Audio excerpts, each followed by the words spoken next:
Now, as far as the Milton Green shooting, here is a North City police officer who is very well respected, considered a hero among many. Absolutely.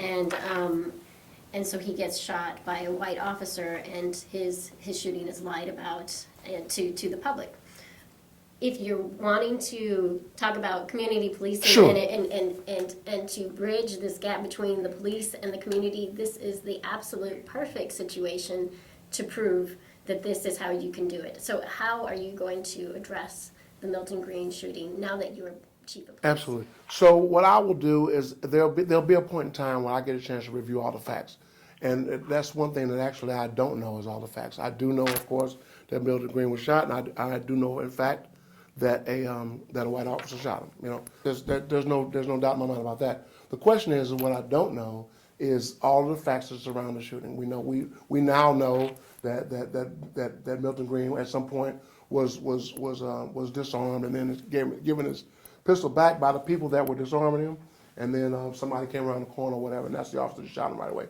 Hey, at the end of the day, I don't know if it's going to, when I see the final review or see the final report, whether that's going to look like discipline is more necessarily needed, training is more needed, or a combination of the two. That I'm not sure. But what I promise you is that with my 6 years of command of the Internal Affairs Division, that I've seen a lot of very significant misconduct cases, and I don't have any pause about taking the corrective action that needs to be taken. So you know that the then interim police chief knew what the situation was before he gave his public statement. Can you discipline him in some way now that you're police chief?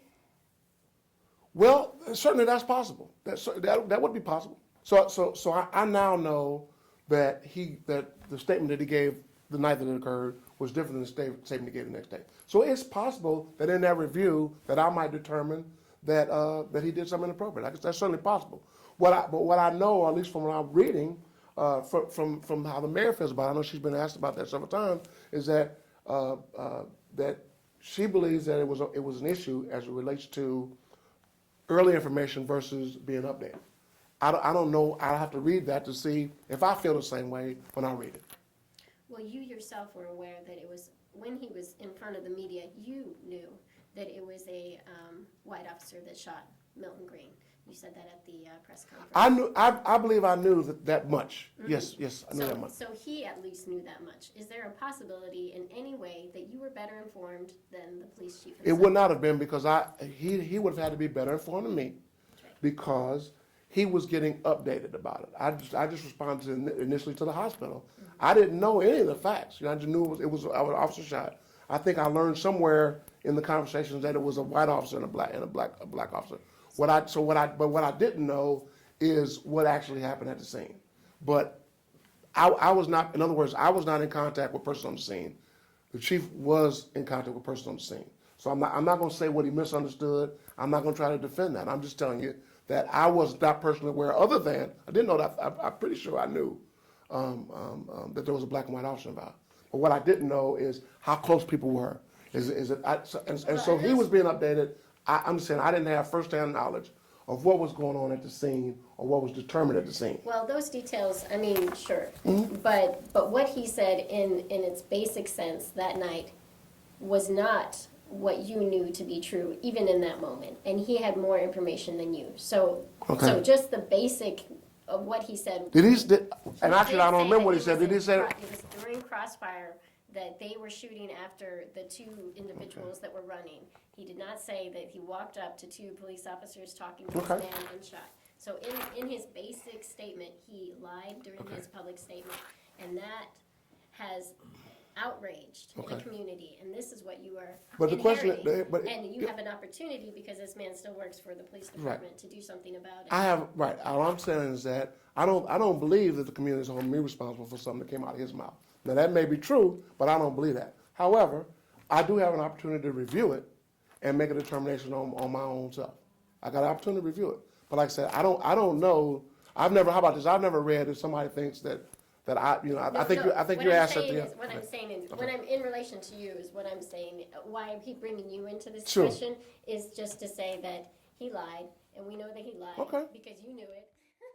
Well, you know, but and that's why I'm that's what I'm encouraging trying to you. get to. I didn't. And you have an opportunity to discipline him. But I think here's the key. I didn't know that he lied until the next day. Okay, I'm saying I wasn't. I wasn't. Hey, when you're standing there, you're not like parsing his words. I'm saying, hey, I was aware there was a black and white officer involved. I wasn't talking. He was talking. Now you're saying that I heard him lying. I'm saying, hey, I think that he was being reserved in his statement, but I'm saying, hey, we all are reserved in our statements when we're trying to make sure that we are talking factually. I don't know if I would say when I read it that night one he was lying and night two he's telling the truth. But I don't know that I'm gonna get that determination, but we do know that he gave two different statements. And I will look at them to see if there's something that indicates that there's some deception involved in that, as opposed to just not knowing what you're talking about. I will look at that. And I want to say it's a shame that we're asking you so many questions about him. Okay. Because you're the good news in this story, Okay. as far as we're concerned. However, in a very short period of time, this guy told, we believe with this lie at this critical moment, he blessed some really brutal, unconstitutional, what the federal judge declared to be unconstitutional policing. He promoted one of the cops who beat up Luther the night of the kettling, we're told. That's a small selection of things he did, yet you get hired over him, which of course they would have probably had a really serious riot if they would have tried to make the police chief. I mean, St. Louis would have finally burned to the ground like it never has before. All right. However, that didn't happen, thank God. But then they leave him as assistant chief and give him a raise, which to anyone who has been watching this police department any number of times, looks like it's blessing someone who's blessed the worst. Right. So if you're coming in as a change chief who has to get this community to trust this department again, and yet they've hung him around your neck. Okay. How can you actually lead this department towards sustainable change in community policing with him hanging on your neck? Okay. First of all, my record is so far. I'm getting this gets a little warm in here, but hey, that's part of the job. So hey, my record when it comes to holding people accountable is impeccable. So nothing that he puts together or anybody else puts together would have to actually have my blessing on it for me to sign off on it. There's nobody on this department. There's probably nobody in this region that has more critical administrative experience in the area of dealing with misconduct. I've participated with the FBI to send people to jail. I've had to terminate numerous officers, and I think so. So one reassurance is that I'm no stranger to that, and everybody knows that. Heather Taylor said that to us. Sergeant Just Taylor. okay, yeah. So I'm saying, hey, so Chief O'Toole's the fact that he's around is not going to hinder me to do the right thing, like it didn't hinder me to do the right thing in the past.